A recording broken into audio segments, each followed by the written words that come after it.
Hey yo! Nobody expect the Gratardi Inquisition.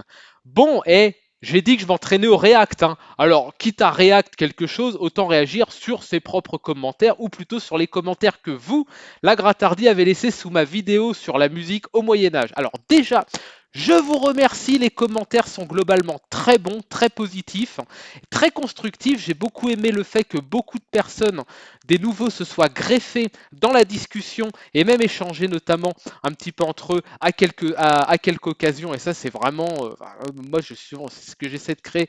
Je trouve que c'est plutôt, on est sur une bonne vibration, on est vraiment sur une bonne mentalité, quoi. C'est vraiment plutôt bon. Et je pense qu'il y a certains commentaires qui méritent quelques petites appréciations et quelques petits ajouts de ma part, hein, que je vais faire prestement. Alors, on va préciser quelque chose. Je connais un petit freluquet, un petit faquin, hein, voilà, un petit faquin, monsieur, voilà, je te vois là derrière ton écran, tu me regardes et tu supprimes tes commentaires après les avoir ajoutés de manière prompte, mais je me rappelle de ce que tu marques et notamment, je vais me permettre de te commenter par contumace, voilà. Donc, j'ouvre de ce pas ma vidéo et mes commentaires.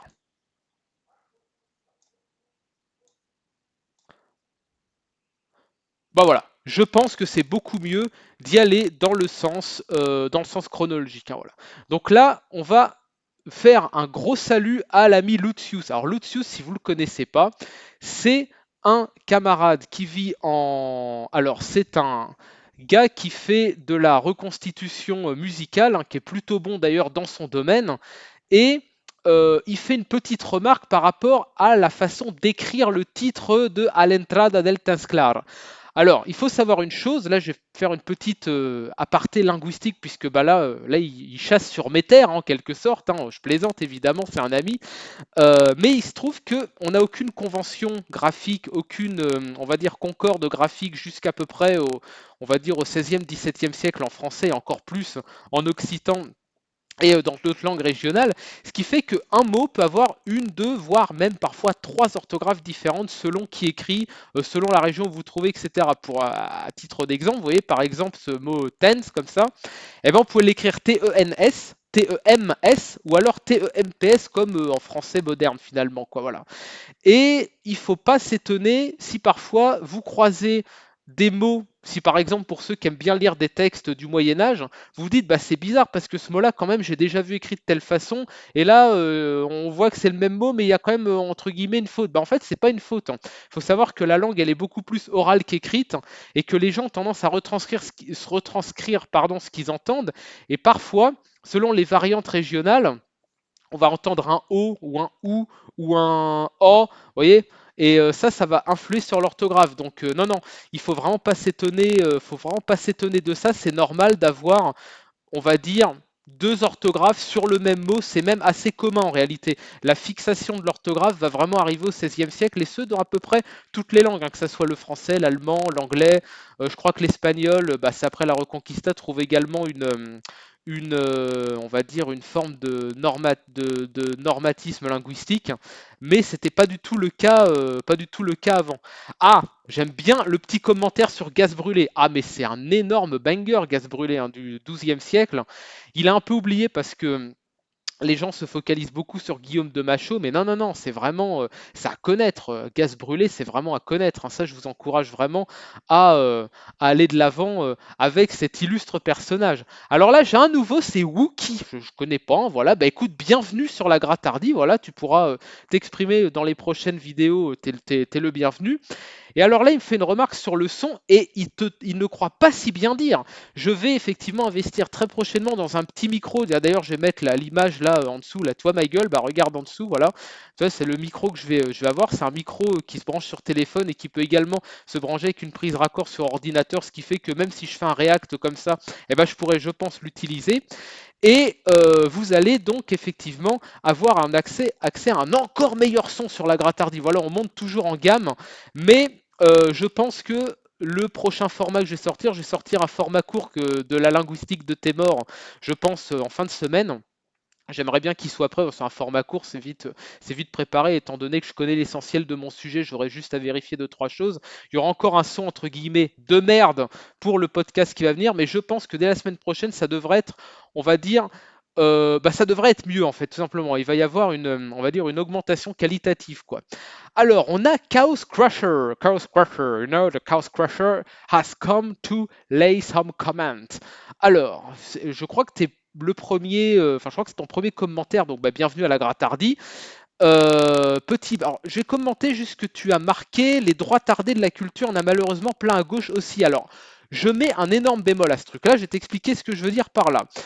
Il se trouve qu'en gros, il y a un gros défaut dans la sphère, dans la droitosphère, qu'il n'y a pas dans la gauchosphère, c'est le fait de faire croire aux, on va dire aux gens qui galèrent tous les jours, c'est-à-dire en fait à la classe laboreuse, la classe, j'aime pas parler de classe ouvrière, parce que bon, les gens qui travaillent, il y en a dans différentes sphères, différentes branches, différentes moutures, mais on va dire à ces gens-là qui en fait sont dans la galère et qui rament, que en gros, le fait d'acheter des bouquins de merde de type Papacito, Rochdy, qui en fait ne savent pas écrire. Moi, j'ai eu leurs livres entre les mains, j'ai eu leurs ouvrages. J'aime pas parler d'ouvrages parce que pour moi, un ouvrage, c'est, on peut encore parler d'ouvrages jusqu'à Boris Vian, tu vois. Voilà. Après, bon, le reste, c'est que des plumitifs, quoi. À partir des années 50, il y a que des plumitifs globalement, quoi. Même Welbeck, c'est pas ouf, quoi.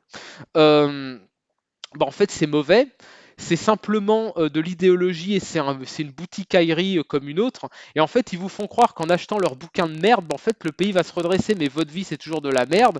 Vous avez toujours un salaire de merde. Et en fait, c'est une révolte collective qu'il faut. C'est pour ça, c'est ce que j'expliquais, que moi, socialement, j'ai jamais été de droite et je le serai jamais. Jamais. Voilà. C'est pour ça qu'en fait, je précise que le droitardisme de la culture, notamment la boutiquaillerie, c'est vraiment quelque chose d'assez propre à cette école politique et c'est quelque chose qui me déplaît au plus haut point.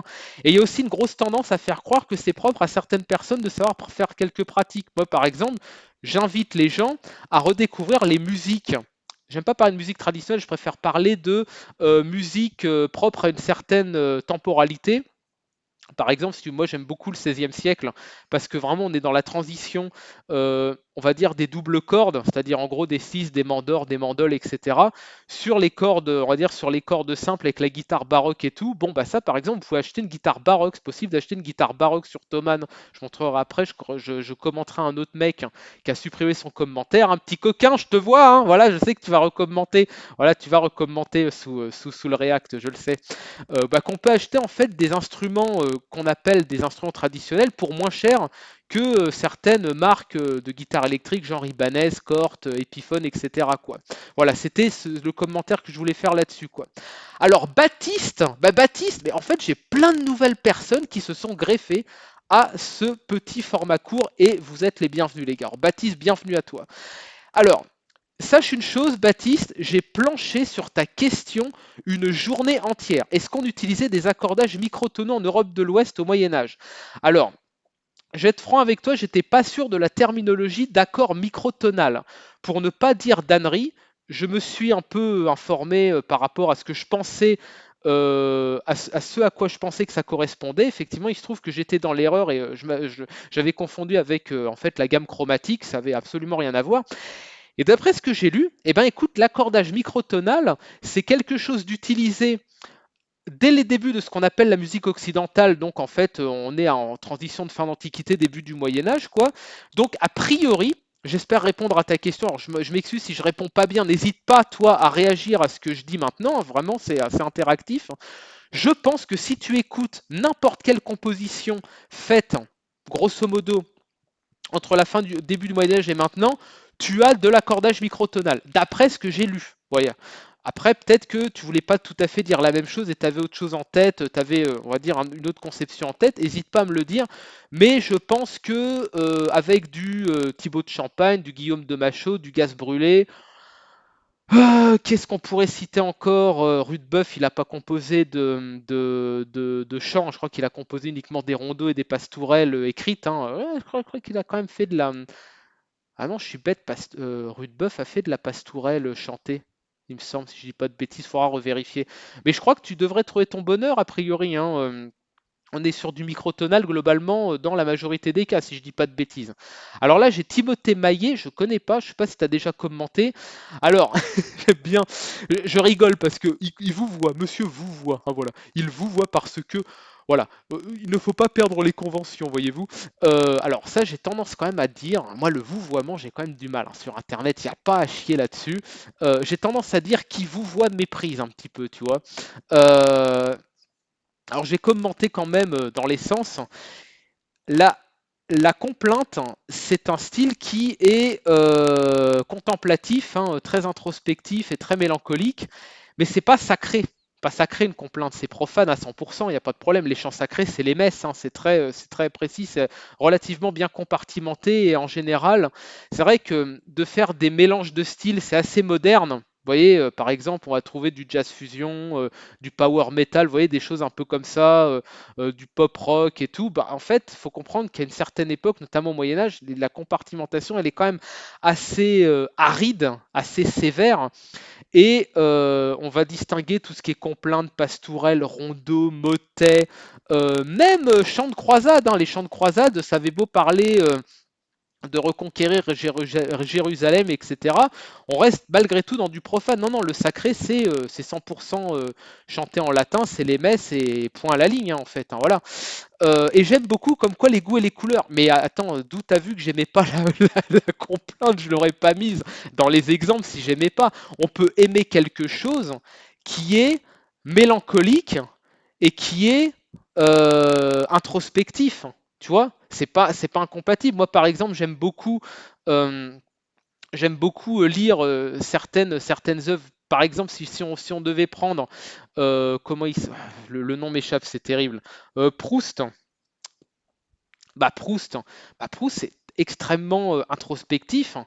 Et moi, ça me file extrêmement vite le bourdon quand je lis du Proust.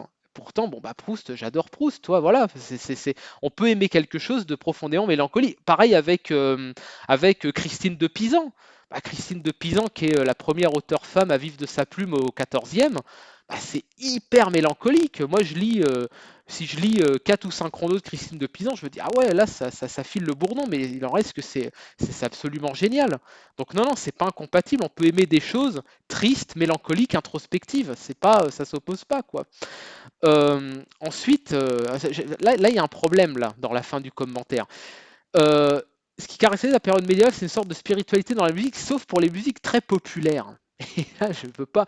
Je suis désolé. Là, ça va être mon côté gauchiste qui va parler, mais je peux pas m'empêcher d'y voir un mépris de classe un peu déguisé, quoi. Tu sais, c'est un peu. Tu sais, il y a vraiment cette idée du ah non, la spiritualité, ça ne concerne pas le populo, le lumpen, monsieur, le lumpen. Les pauvres, les gens qui bossent, la racaille, non, la racaille n'est pas spirituelle, hein, voilà. Non, non, la spiritualité, c'est complètement subjectif. C'est pas quantifiable rationnellement, quoi. Spirituel, se rattache à l'esprit. Tout le monde a un esprit. Et moi, par exemple, je déteste le rap. Voilà. Et je pense que, bon, a priori, les gens qui me suivent, c'est à peu près la même chose dans la majorité des cas. Mais je peux vous mettre ma main à couper que les gens fans de rap trouvent le rap extrêmement spirituel. Alors peut-être qu'ils vont expliquer ça différemment. Mais la spiritualité, tout dans ce qu'on va aimer aura une forme de spiritualité. C'est complètement subjectif, hein. Et d'ailleurs, moi, là, il y a un truc qui va te faire mentir, c'est François Villon. François Villon, il n'y a pas plus populaire, hein, voire même paillard que François Villon. C'est certainement l'un des poètes les plus maudits et les plus spirituels. Voilà, moi j'ai tendance à dire que son équivalent au 18e, c'est Rimbaud.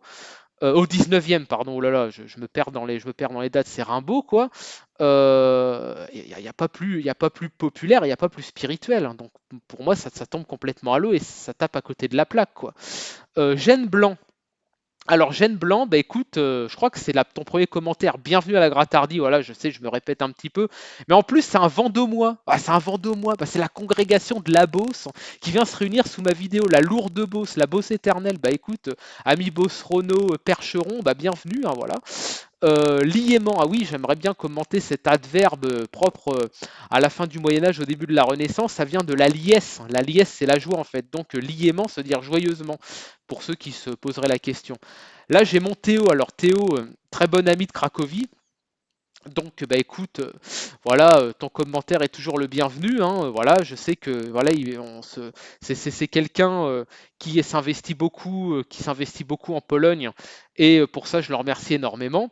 Et effectivement, les nuances sur les sujets sont toujours très importantes. Et moi, je me suis fait garant d'une forme de zététique, on va dire, sur certains sujets. Moi, je déteste les idées reçues. Je suis quelqu'un qui aime bien remettre l'ordre établi en question et les choses en question, surtout quand on est en priori du mauvais côté du manche et étant de petites extras, voilà, c'est-à-dire de petites origines sociales, comme disait l'excellent Villon dans une de ses balades. Bah moi, j'ai tendance à remettre beaucoup l'ordre en question, surtout quand l'ordre ne m'est pas favorable. Donc oui, toujours la nuance, très important la nuance.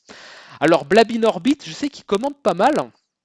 Alors je sais plus, je crois qu'elle est commentée sur la vidéo linguistique, si je dis pas de bêtises. La première que j'avais faite, c'était je crois, c'était l'été dernier, il me semble. Flore Enversa, je connais pas. Je connais pas, je te fais confiance, je ne connais pas. A priori, vu la datation, je dirais que c'est de l'Occitanie, un 12e siècle, on n'a pas encore de trouvères au nord, enfin très peu, voire pas du tout. Donc je pense que c'est plutôt l'Occitanie, la lourde Occitanie, on ne remerciera jamais assez l'Occitanie pour ce qu'elle a apporté à la France et à la langue française. Je ferai une capsule spéciale sur tous les apports occitans que vous utilisez au quotidien, les mecs. Et oui, vous utilisez des mots occitans tous les jours et vous le savez pas. Et on va dire le parisianocentrisme linguistique de la plupart des gens qui veulent défendre les Français, bah, vous le diront pas, hein. D'ailleurs, souvent ne le savent pas eux-mêmes. Fredo, merci pour le contenu, merci pour ton commentaire, hein, toujours le petit commentaire de référencement qui fait plaisir. Ah ça c'est un ami, ça c'est un camarade qui me suit depuis très longtemps. Alors il parle de Navrotsky. Bon, Navrotsky, c'est bon, on va voir ce que ça donne. Moi, pour moi, je suis pas forcément emballé parce que c'est un peu, on va dire, c'est ce que j'appelle pas forcément pas forcément la bonne droite, hein. Il y a la bonne et la mauvaise droite, il y a la bonne et la mauvaise gauche. Je trouve que Navrotsky, c'est pas génial. J'attends de voir avant de me faire une idée définitive, quoi. Ah, vous n'aurez pas Mayenne. Ah bah oui, ça c'est pareil. Lui, on peut dire, c'est un vieux de la vieille aussi, hein, voilà, sans vouloir l'outrager ou quoi que ce soit. Euh, Projet musical du Moyen Âge à nos jours au lycée, ça ne devait pas être gay tous les jours à cette époque. Alors oui, quand tu faisais partie comme 95, pardon, 95% de la population du Royaume de France, que tu faisais partie la paysannerie, ouais, c'était pas drôle, ouais. C'est marrant parce que la plupart des bandeurs de Moyen Âge, ils s'imaginent beaucoup Louis XI ou François Ier ou alors comment Saint-Louis, tu vois. Par contre, il s'imagine beaucoup moins paysan édenté à 30 ans et impuissant à 40 et décédé à 46, tu vois. Ouais, c'est le biais, les biais, hein, toujours, on est toujours dans les biais cognitifs, hein. Pareil, il faudra que je fasse des vidéos là-dessus parce que ça mérite, quoi. Ensuite, ouais, bah effectivement, je pense que ouais, vous en avez un peu tous ras-le-bol, et moi le premier des éternels commentateurs d'actu. Ah, les wokistes, ah non, oh, il y a tel arabe qui a fait tel truc ou je sais pas quoi. C'est pénible, c'est fatigant, c'est lourd. En plus, voilà, je veux dire, bon, je vais pas dire que dans l'immédiat on peut pas y faire grand-chose, mais dans, dans la réalité directe, effectivement, c'est la boucle et c'est une boucle infernale. Et en fait, ça t'empêche de voir ce que tu peux faire, hein, c'est-à-dire participer à ta collectivité, recréer un esprit communautaire collectif avec les gens de ton entourage immédiat, même si voilà, c'est pas forcément des lumières, même si c'est pas des petits nobliaux de je sais pas quoi, bah ouais, mais bon, c'est eux qui font tourner le pays, donc au bout d'un moment, faut arrêter. Aussi, faut que la droite arrête de mépriser les petites gens. Si beaucoup de gens reviennent à gauche, c'est pas pour rien en fait, hein. Ouais, ouais, je sais, c'est pareil, ça va m'être reproché, mais le pire, c'est que je le pense sincèrement en fait, quoi. Forest Vagabond, bah écoute, je crois que c'est ton premier commentaire. Bienvenue à la Gratardie. Merci pour la découverte de Guillaume de Machaut. Oui, alors bah écoutez, en fait, on a tous un moyen, on a tous notre histoire par rapport à la découverte des GOAT d'époques historiques et artistiques remarquables. Moi, je vais vous raconter une anecdote. J'ai découvert François Villon et Christine de Pisan grâce à Peste Noire. C'est le groupe de métal Peste Noire. C'est du punk, on va dire, c'est du black punk metal, un peu NS sur les bords. On va dire qu'ils ont les bonnes idées là où il faut. Bah, en fait, c'est un peu ma ligne. Ils sont plutôt, on va dire, entre guillemets, de gauche, mais bon, j'aime pas le dire tel quel, mais vous voyez ce que je veux dire. On va dire de gauche sociale sur le plan collectif, intérêt collectif, etc. Mais de ce qu'on pourrait qualifier d'ultra droite sur l'identité. C'est un peu ce que ma position, quoi. Et quand j'étais au lycée, j'ai découvert Peste Noire et il y avait une reprise, enfin c'est bizarre de dire ça, mais une reprise d'un rondeau de Christine de Pisan, Deuil angoisseuse, à la sauce famine. Et ça m'a fait à la fois aimer, re-aimer le black metal et découvrir la littérature du Moyen Âge. Et de Christine de Pisan, après, je suis arrivé à François Villon, je suis arrivé à Louise Labbé aussi. Pareil, femme assez honorable qui, s'est, qui offre un très bon témoignage, on va dire, de la condition féminine, et pas que, mais pas sous un angle pleurnichard, hein, non, non, sous un angle assez sociologique, finalement, assez intéressant de la condition des femmes au 15e, au 16e siècle. C'est intéressant à lire, hein, même pour quelqu'un qui a des sensibilités, entre guillemets, plutôt de droite et tout. C'est un témoignage qui est quand même vraiment qui s'imprègne d'une époque et je pense qu'il y a à apprendre de ça. Et si tu as découvert Guillaume de Machaut grâce à moi, bah écoute, j'en suis content et j'espère te faire, pourquoi pas, découvrir d'autres choses et peut-être que toi-même, avec des commentaires, tu m'en feras découvrir. C'est ça aussi, faire une petite communauté et interagir. Et là, j'ai mon Francky qui me poste, alors ça j'adore mon Francky parce que il poste toujours des commentaires les uns à la suite des autres. Tu sais, il fait pas un gros commentaire, il mitraille en fait. Tu sais, je vais l'appeler la mitrailleuse occitane, parce que c'est un lourd Aveyronais, c'est un vrai Aveyronais, attention, hein. C'est pas le mec qui s'expatrie en Pologne et qui t'explique qu'il faut pas venir en Pologne parce qu'il n'y a pas de fromage et que le saucisson est pas terrible, toi. Mais par contre, qui trouve que quand même, oh bah les Noirs ils parlent français parce qu'ils aiment la France. C'est pas parce que, en fait, c'est une langue officielle de trois quarts des pays africains. Non, c'est par francophilie, hein, que les Noirs parlent français. C'est bien connu, hein, voilà. Bon, bref, voilà, je vais pas insister, hein, ça serait, je pourrais, hein, me faire plaisir. Peut-être que ça viendra, peut-être que ça viendra.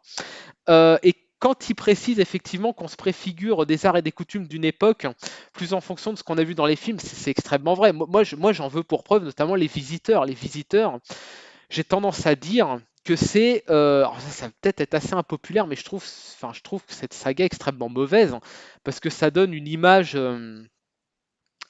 très caricatural du Moyen Âge qui, en plus de ça, je pense, ne devrait pas être tout à fait réaliste, quoi. Enfin, encore une fois, j'y étais pas, donc c'est compliqué, enfin vous même vous non plus, donc c'est compliqué d'en dire quoi que ce soit, mais j'ai toujours trouvé ça assez mauvais.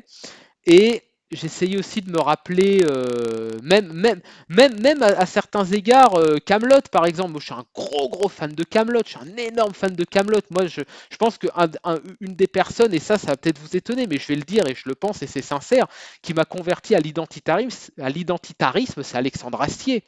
Moi, quand j'étais ado, j'ai découvert Camelot. Moi, en fait, voilà, je fabriquais des trébuchets dans mon jardin, en fait. Je fabriquais des trébuchets dans le jardin, des trébuchets qui tiraient en plus, hein, qui tiraient des demi-parpaings. Bon, bref, je fabriquais des arcs, des arbalètes, des commandes, des gros bracelets en cuir à clous. Enfin, et en fait, petit à petit, je me reconnectais en fait avec on va dire une forme de, c'était pas encore conscientisé comme ça, mais une forme d'artisanat. Et c'est notamment grâce à tous ces trucs-là que je suis arrivé au travail du cuir.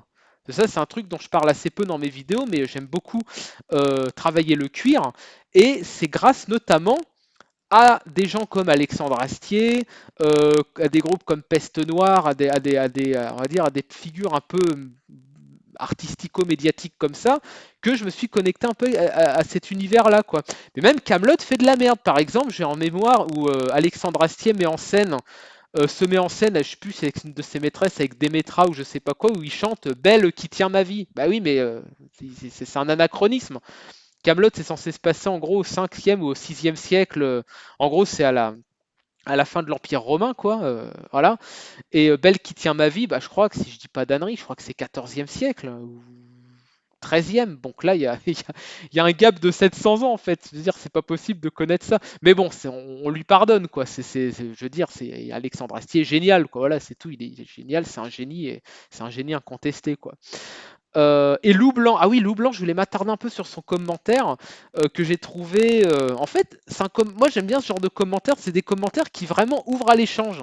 Des commentaires qui en plus, si d'autres gens le voient, ils vont se dire ah mais oui c'est vrai que j'avais pas vu les choses comme ça et en effet c'est intéressant de se dire que beaucoup de partitions et de tablatures sont arrivées jusqu'à nous en bon état. Alors il y a une raison à ça et quand on y réfléchit, on se dit putain mais en fait c'est totalement logique. Où était conservée l'extrême majorité du matériel à la fois quantique et musical? Bah, c'était vu qu'une très grosse partie, c'était précisément du registre sacré, du registre, on va dire, ecclésiastique, bah, c'était conservé dans les églises, dans les abbayes, dans les chapelles, dans les cathédrales, parfois dans les châteaux, mais c'était plus rare, ça arrivait quand même, mais c'était un peu plus rare.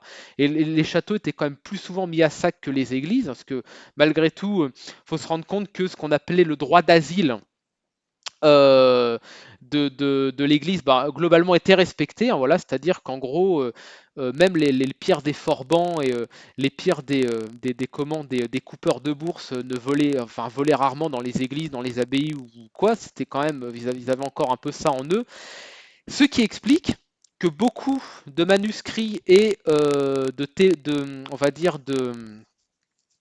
d'ouvrages musicaux ont été conservés en l'état. C'est-à-dire que moi, par exemple, je ne sais pas où vous habitez, dans quelle ville vous êtes. Moi, par exemple, les rares fois où je rentre à Vendôme et des fois quand je tombe sur les greniers de l'abbaye de Vendôme qui sont ouverts, et ben, en fait, quand on visite les greniers de l'abbaye, on tombe très souvent sur des partitions et des tablatures faites pour luth. Alors pour du luth ou ça peut être également voilà, pour d'autres instruments de type la bombarde, etc. Instruments à vent alors plutôt à ce moment-là. Mais il y en a d'époque, moi j'en ai vu d'époque. D'ailleurs, chose amusante, c'est que la tablature, vous savez, les tablatures, la manière de noter de manière plus ergonomique pour les instruments à cordes, la musique, eh ben ça a 500 ans. Ah ouais, ça tu savais pas non plus. Je vais faire une vidéo là-dessus d'ailleurs. Ben, mettez en commentaire si vous voulez un micro format, un format court sur l'histoire de la tablature, parce que vraiment c'est quelque chose qui est assez méprisé, surtout par cette petite bourgeoisie exécrable et arrogante, comme quoi ça serait un format de beauf, un format très non noble. Le contraire de noble, c'est ignoble d'ailleurs. On pourrait dire un format non noble de notation de la musique, alors qu'en fait, ça a autant d'ancienneté que la partition. Et les premières tablatures, d'ailleurs, je vais juste en mettre une là en dessous pour que vous voyez un peu à quoi ça ressemble. La plus vieille tablature, elle date de 1521.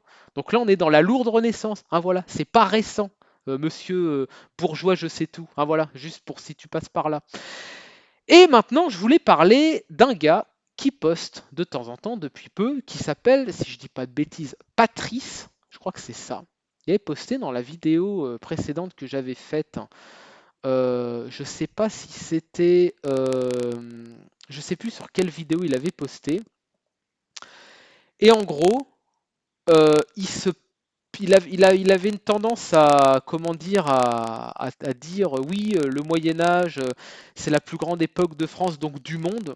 Bah écoute, je pense, moi je pense très sincèrement qu'un Chinois ou qu'un Japonais, ou même, allez, je vais le dire, qu'un Perse, tu vois, peut tout autant être fier de son Moyen Âge, toi, de leur Moyen Âge respectif, parce que on va dire, c'est le Moyen Âge a été vraiment une effervescence culturelle dans beaucoup de zones du monde. Hein. Je pense notamment à l'Europe évidemment, mais à l'Asie, à l'Orient aussi d'ailleurs. Et beaucoup de peuples peuvent se prévaloir d'une effervescence et d'une émergence culturelle extrêmement lourde à cette époque-là. Donc, je dirais que le chauvinisme exacerbé, c'est quand même un peu, parfois un peu, on va dire un peu suranné. Voilà, on va dire ça comme ça pour rester poli. Et également un ton un peu, je dirais, pleurnichard sur le «Oh, la culture paravolo, c'est un drame, ils nous volent tout, tout disparaît». Mec, est-ce que toi, tu apprends un instrument ancien? Bah non, en fait. Voilà, il n'y a rien qui t'empêche de le faire. Et d'ailleurs, je vais vous faire la démonstration en direct. Je vais faire un petit débunkage pour un peu contrer le fameux oh, les cultures paravolo que vous pouvez, vous là, vous qui me regardez, être les acteurs, voilà, du regain culturel traditionnel français et européen. Admettons, Jean Masturbin, voilà, Jean Masturbin, droitard, hein, c'est un blaze un peu troll que je prends volontairement, voilà, pour amuser un peu la galerie. veut apprendre le sistre. Ah bah voilà, il se dit, ah bah voilà, moi je veux devenir un grand joueur de sistre. Voilà, je veux épater les gens sur les marchés, je veux aller faire la foire et je veux jouer du sistre pour ces dames et compter de beaux motets et de beaux rondeaux à ces damoiselles. Eh ben tu peux. Et je vais même te dire un truc, acheter un sistre, eh ben, ça coûte moins cher que d'acheter une Ibanaise à 8 cordes. C'est celle que Issan il utilise dans Empereur des bonnes années 92-93. Eh ben, ça coûte moins cher. Voilà, regarde, alors, attends. On va aller sur Thomann FR. On va aller sur Thomann. Voilà, tu vas voir, on va aller sur Thomann. Et tu peux acheter, ça c'est véridique, hein, tu peux acheter des instrus tradis faits en Europe, faits dans la lourde Europe par des lourds artisans européens d'ailleurs. Donc là, tu soutiens l'économie locale, tu emmerdes le capitalisme international affameur de peuple. Donc là, tu fais d'une pierre deux coups, voire même d'une pierre trois coups, puisque tu vas également apprendre un instrument ultra stylé, monsieur, ultra stylé. Ah, voilà. Le sistre est stylé. La guitare 8 cordes n'est pas stylée. Le sistre est hautement stylé. Ah, voilà. Donc là, on va aller dans les instruments traditionnels. On va aller dans ce qu'ils appellent les bouzouki. Alors, bouzouki, c'est un terme générique, mais ça recouvre les sistres, ça recouvre beaucoup de choses. Et on va te trouver un sistre. Regarde, allez, mettons que tu veuilles te faire un beau cadeau pour ton anniv ou pour ton Noël, ou voilà, ou que tu te fasses encore offrir des choses par ta maman, hein, voilà, ou par ton papa. Hein, voilà, il n'y a pas de honte, hein, voilà, il n'y a pas de problème à ça. Regarde, allez, franchement, je vais bien te mettre. Je vais pas te prendre une daube en 2x4, je vais te mettre un bon lourd à 2x5, d'accord? Un bon sistre en 2x5, d'accord? Accordé en La. Voilà, je vais pas me foutre de ta gueule. Voilà, regarde. Toi, 10 cordes, voilà, c'est un beau 2x5. Et ben regarde, 650 euros. Et disponible immédiatement. Hein. Là, t'as pas d'excuse. Hein. Ah, là, Jean Masturbin, tu n'as pas d'excuse. Hein. Voilà, tu peux commencer dès maintenant à prendre le sistre et à devenir le nouveau Guillaume de Machaut. Regarde, regarde. Toi? Alors, par contre, il m'en a compté deux. Voilà, il m'en a compté deux. J'en veux qu'un. Voilà, je n'en veux qu'un. Voilà, monsieur, je suis un être humain normal, je n'ai pas quatre bras, voilà, je ne peux pas être partout, on ne peut pas être au four et au moulin, voilà, il faut le savoir, hein, c'est compliqué la vie quand même. Hein. Voilà, regarde, 650 euros. Bon, tu rajoutes quelques frais de port, j'imagine. Allez, ça, on va dire, ça te fait une note à 700 balles, quoi. Et bien, sachant qu'un instrument, ça se garde à vie, bon, sauf si après tu décides de le revendre parce que, voilà, choix personnel, épisode de vie qu'on peut pas toujours prévoir, et ça, je comprends totalement, mais en général, tu le gardes toute ta vie, et ben, ça te fait un achat 700. Et en fait, être un, tu peux être un outil du regain culturel français et européen. Alors, c'est dur ou c'est pas dur? C'est pas dur en réalité. Pas compliqué à faire ça. Alors, bon, et ben voilà, j'espère que le format vous aura un peu amusé. Alors, vous va me dire, oh, bah, le ton, il est pas terrible. Tu crois que je suis pas au courant, mais je vais investir un petit peu aussi pour ça.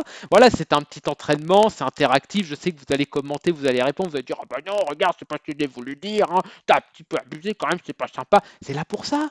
C'est là pour ça. Et après, ça va grossir. Après, justement, on va prendre en ampleur et je pourrais ensuite faire d'autres formats, réagir sur vous-même. D'ailleurs, vous pourrez ensuite me conseiller, me dire oh là regarde Grattard, lui il a dit des conneries, là il faut que tu ailles donner du bâton, etc. Et je donnerai du bâton. Voilà. Moi, quand on me tend la trique, je bats.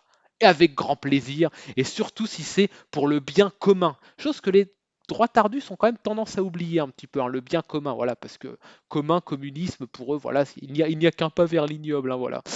Bon, eh ben, on va se revoir très bientôt pour, je vous ai dit, le petit format de la linguistique de Témor qui va arriver. Ah, c'est une surprise, hein, voilà. Je sais pas s'il va sortir ce week-end, j'espère, sinon ce sera le week-end prochain. Mais bah, à très bientôt.